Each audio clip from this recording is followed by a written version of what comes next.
So sometimes I guess people think, oh, she's the CEO's wife. It's like so easy for her. That's not the case. I had to double prove myself to every step, one after the other.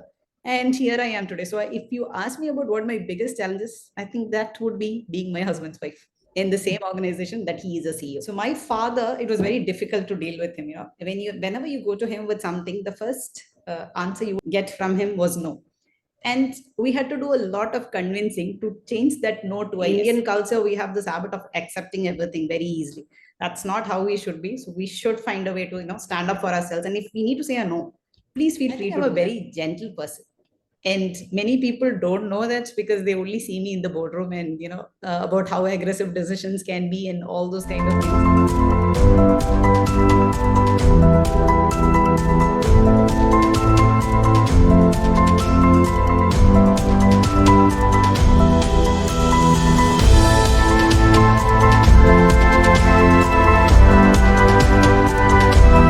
Welcome to the CoffeeQs Show, where we sit down with some of the brightest minds in leadership for candid conversations over coffee.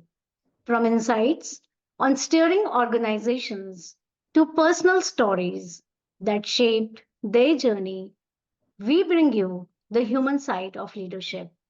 So grab your coffee, sit back, and join us for a fresh take on the leaders beyond the boardroom. In this episode of the CoffeeQs Show, we are excited to host Jazna Rafeek, the Chief Operating Officer of PIT Solutions. With over 18 years of leadership experience, Jazna has played a pivotal role in scaling businesses, driving innovation, and championing diversity in tech. Jazna is a true icon in promoting inclusive leadership. She has spearheaded PIT Solutions, women-led AI division by empowering women in technology and paving the way for greater representation in leadership roles. So get ready for an insightful and heartfelt conversation about leadership, resilience, and the values that define a leader committed to making a difference. So welcome Jasna for the Coffee Q Show. How are you doing today? Yeah. I'm good, Ekta. Thanks a lot for inviting me here today. Really excited to do this. Thank you, Jasna. Even I am excited for this conversation. And this is the second time, we are interviewing a female leader. And I actually look forward to it because we have very few women leaders in today's times. And it's always good to see women leaders promoting more women in the workplace and, taking care of their tribe and trying to make a mark for themselves. So welcome once again to the Coffee Q Show. Thank you. So just now tell me, every leader's journey, it starts somewhere. And I would like you to take us back to your childhood. In your childhood, was there any moment or an experience or even a person who knowingly or unknowingly shaped the leader that you are today? Thank you, Ekta, for that question. Actually, I'm sure all of us will have some memories from childhood that have, made us what we are today. For me, there was a specific experience when I think it was in my 10th standard or so. There was this teacher called Farida, and she was a very serious person, but at the same time, she used to show a lot of everything that she did, which is maybe one of the reasons why I really liked her and I resonated with her as well. So there was this time where she gave us an exam, and she said, "Okay, girls, you do your papers. I have to step out for like 15 minutes, but I'm sure you'll all do a good job." And she walked out of the classroom, trusting everybody. Now, this one was something that was not pre-planned. So all of us ended up copying with each other. And finally, after 15 minutes, she came back and she went on about how happy she was with our class, about how good the students are. She can trust everybody and, she can just let us do our job and walk off.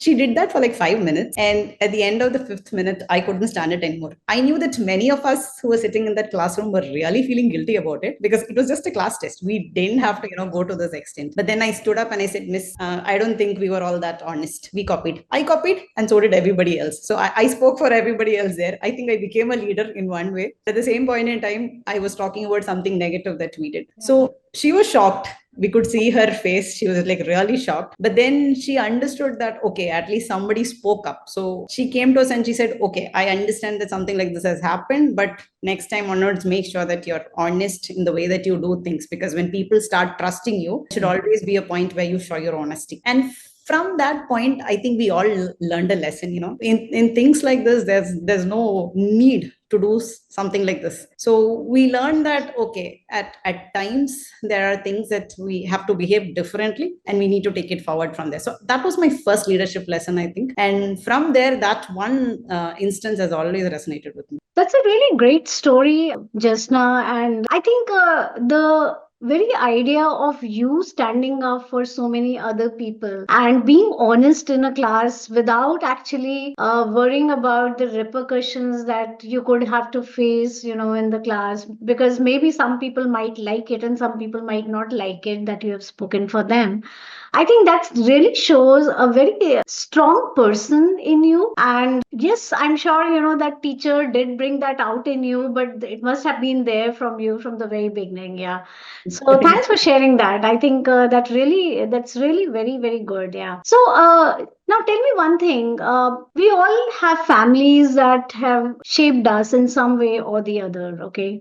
And in your case, were there any family traditions or values or even specific incidents that you believe have influenced your leadership style today? I would say there are like things that I've learned both from my dad and my mom. So my father, it was very difficult to deal with him. Whenever you go to him with something, the first answer you would get from him was no. And we had to do a lot of convincing to change that no to a yes. Now, if you see today's era, one of the most difficult thing for leaders is to be able to say a no. But maybe because I was like so used to it in my childhood, it comes very easily for me. So I think that is like one very important quality that I learned from my father, the ability to say no. Right now, I do conduct sessions in office where I tell people, in such kind of situations, when you have to say no, don't just hold back. Indian culture, we have this habit of accepting everything very easily. That's not how we should be. So we should find a way to, stand up for ourselves. And if we need to say a no, please feel free to do that.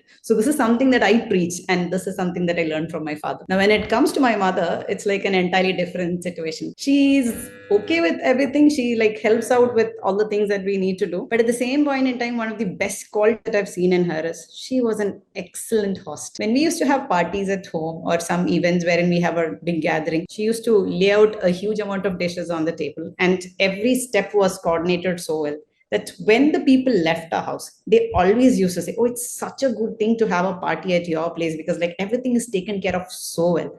Now, many people will think, how has this kind of, influenced my leadership journey? To be frank, we at Technopark, we are in Technopark Trivandrum, and we have a lot of clients coming from outside. Sometimes it's European, 90% of the time it's European clients, and sometimes we have people from the US as well. Now, our culture is so different to them, and they have some perceptions about India when they walk in. But when they come here, the India that we show them, they feel it is something entirely different. So there comes all this hosting capabilities that we have, showcasing something, setting up a chart on how to do things, having that full itinerary prepared. So when they hear, they feel like everything is so organized and their perception about India changes. So there, I think my mom has helped me a lot to bring that leadership perspective in place and to coordinate everything so well, get everything ready and delegate it, and then make sure that whoever comes in to meet you has a good time before they leave. So these two aspects I've learned from family. Thank you, Jasna. I think this is really interesting because I remember you telling about your dad when we had the one warm-up session.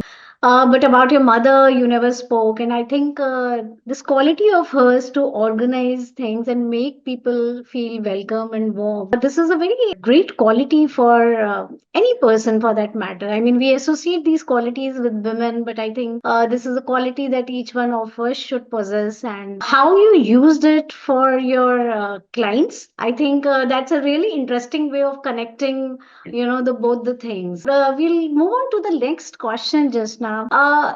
Life is full of challenges. We have all faced our set of challenges and we continue to face them, with each passing day.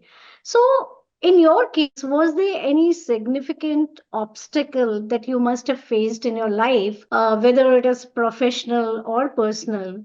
And how do you feel that overcoming that challenge has shaped your perspective about life? When you're asking that question itself, it's putting on this big smile on my face because it's professional and personal together, So the biggest opportunity and challenge, both, I would say both. Biggest opportunity and challenge that I faced is being the wife of the CEO of the company. And for me, when I joined PITS, I joined as a trainee, a development trainee. After 2 or 3 months down the line, I very soon realized that development wasn't my cup of tea. And one fine day, there was this session that was happening with the UK client. And when he started speaking, he had a very heavy UK accent. And because of that, the then project manager, as well as the team lead, was standing right next to me and listening to this call. They couldn't make out what he was trying to say because it was a really heavy accent. Now, fortunately for me, my schooling was in Dubai, and I also did interact with some clients in the US. So because of that, I could pick his accent very quickly, and I started translating what he's talking about and how we should move on with things. So I became that intermediary in between who was explaining the requirement, and that started my journey as a business analyst. Now, for me, it was one step at a time: development train, business analyst, and then from there to a team lead, and then again handling project management and so on and so forth. So my husband being the CEO, I had to prove myself twice. So it was like, when you run a huddle race, you just need to jump over the hurdles. For me, it was like holding a sack that was very, very heavy and then jumping over the hurdles when the others just had to do one jump. So sometimes I guess people think, oh, she's the CEO's wife. It's like so easy for her. That's not the case. I had to double prove myself to step every step, one after the other. And here I am today. So if you ask me about what my biggest challenge is, I think that would be being my husband's wife in the same organization that he is a CEO. That's what it is. Right. In fact, we were discussing about this a little while back that, for the world, it seems to be a cakewalk, yeah.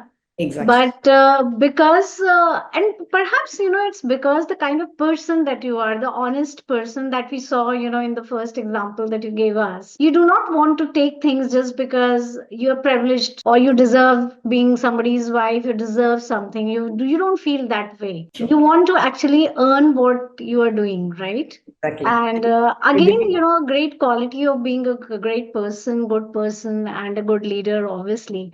So that's why perhaps you are where you are today. So now, Jazna, tell me, this question is actually related to what we do in professional life. What we, as in, I'm co-founder of Amazing Workplaces, and being very passionate about best practices for that matter.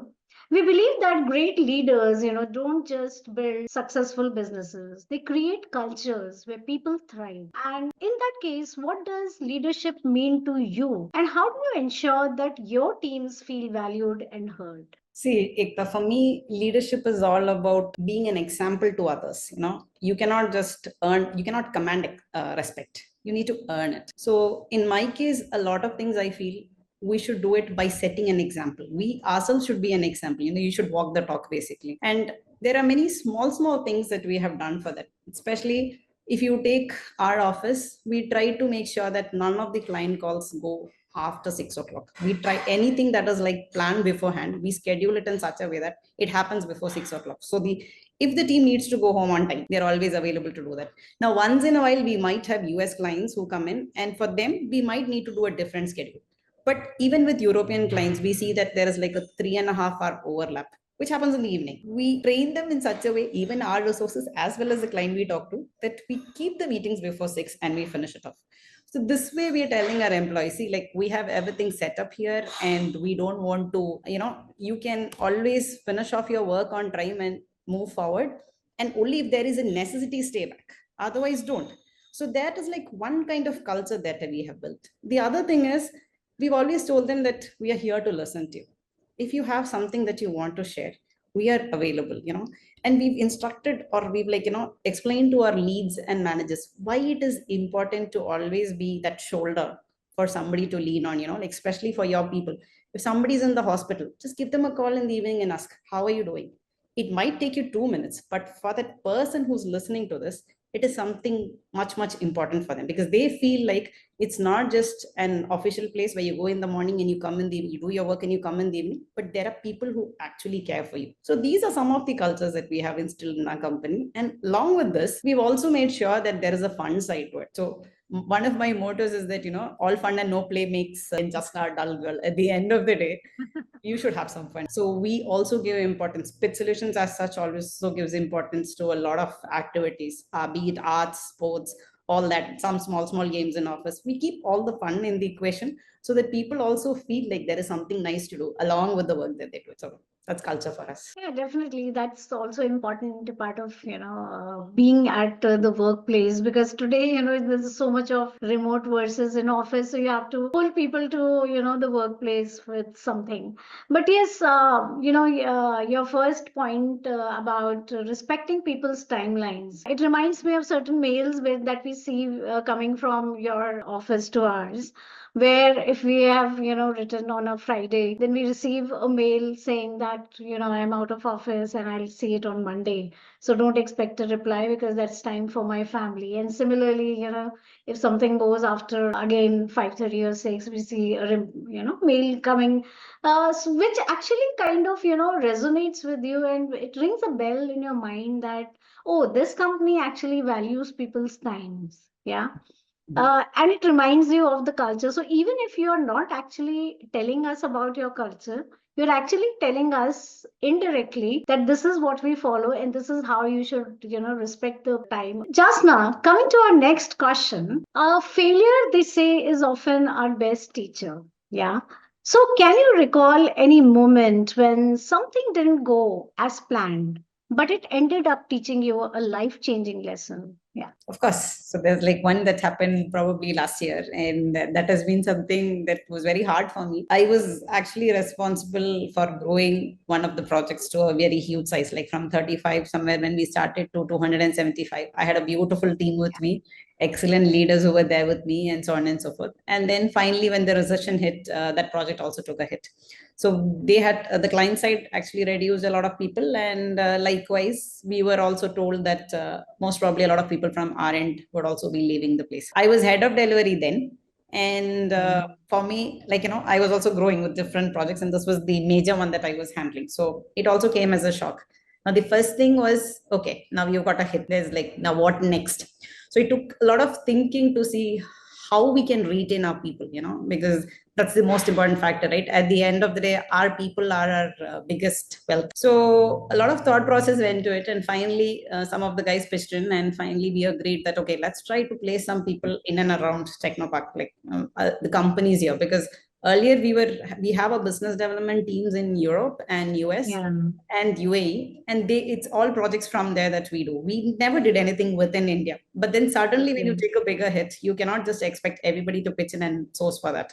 Yeah. So we started slowly looking out for projects or replacement Locally. people around the area that we were. Yeah. And we did manage to get into a tie-up with 4 to 5 companies and place people. So very soon Right. that idea, that thought brought in the next thought. So if we can do it, like, it was desperation that got us there in order to Yeah. think in this direction. But the fact that this thing can actually work, and we can also do something from our end when we didn't have any business development executives at our end, brought in a new thought process. Why not form a team of our own here and see how that works? Build a business development team in India as well, and see how you can move forward from there. Around the same time, I switched my role from a head of delivery to a chief operating officer role as well. And we created separate business units, and we brought in a business development team to now help these business units to grow, along with whatever was there in the other geos that we had. So, Right. to be frank, that was a failure, like where you lost a lot of people, or you will be losing a lot of people. But at the same point in time, turning that to an opportunity, I think this was one of the biggest ones that I can pinpoint to. And I was like very happy with the results, because Yeah. if that did not happen, probably I would still be head of delivery and not a CEO right now. But then Yeah. one door closed and many other doors opened, to be frank. Right. So I think we should always look out for these doors that open when something closes, like one failure is not the end of the world. I think that would be Yeah. my message. So yeah, I think more than failure, this was a challenge that you actually tried to, just turn around and see how you could make it work out, right? Yeah. Interesting. So now coming to our next question, you have been a champion of gender diversity in tech. Even I believe you have launched a women-led AI division in your organization.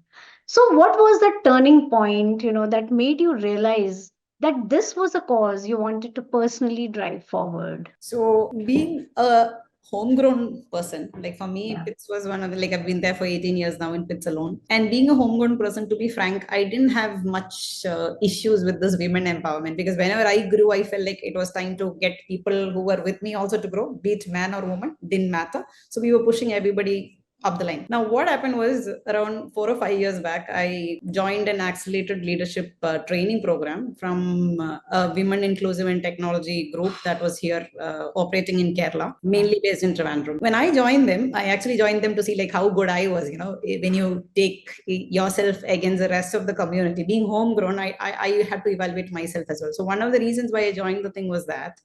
But when I went there, one thing we could evaluate ourselves, that was nice. I felt like, okay, I was already doing good. So I was fine with myself. But what I saw was that there were many other women in there who were maybe currently leads or managers in their organization, but they were facing a lot of issues.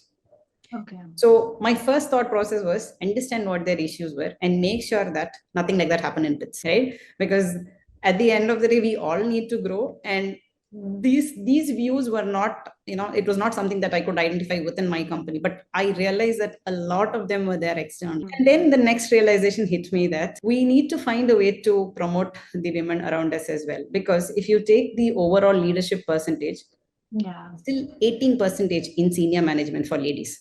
Now that's so surprising. 18 is like such a small number. So my thought process is if I can at least contribute 1% to that overall number, that's always a plus. So when I took up the CEO role and we were forming the business units, we had multiple leaders there and we were trying to see who could fit where. And when we did the permutation combination, we could identify a woman who could lead the AI, and we took it forward from there. So at the end of the day, I think it was this women inclusive and technology that kind of triggered that in me. But I'm happy that I went in that direction. Right. So, any other stuff that you are doing related to, promoting women in your organization? If you could share that, I think that would be really helpful for our audience. Yeah. Yeah, sure. I joined some talks. Like there's another organization called W Equity in Bangalore. So they had in between, they had a talk for communications, again, women oriented, because like many times it was communication that was holding them back, being able to say a no or being able to fluently say your piece or, step up for yourself. So these kind of things. So there they wanted me to try to, talk to the people and shed some examples so that they can relate and try to move forward. So I was a speaker for W Equity once, wherein I handled a talk about how communications could help them to pitch forward. There was also another session recently by WIIT wherein they are working with CDF, that's another group, and they're trying to see how to promote a huge amount of women around in and Kerala. So there were some specific women they had picked for training, and it was like, training the trainers to see how they could make things better and what are the points or aspects that you can share with them to help improve. Other than this, I'm a mentor of the women here within Technopa community. I mentor one woman candidate every year, and I also am a part of Technopa Toastmasters Club. So there we try to push everybody up as much as possible, men, women, all that. Everybody falls into the equation. Yeah, so that's it. Okay, great. Thanks for sharing those initiatives of yours. Now, this brings us to our last question, Jasna. Beyond the boardroom, who is Jasna Rafeek and how do you stay grounded? And what is that something surprising about you that most people don't know? See, I'm a very fun-loving person. I like to do all sorts of things. I'm a very hyperactive person as well. I don't like sitting idle or just whiling away my time. But then there's this work aspects of me which I'm like very focused on as well. So if I give you a simple example, when I around the time that I started my career when we were in the US, I was full-blown pregnant, and they wanted I didn't have a job then. I just went with my husband.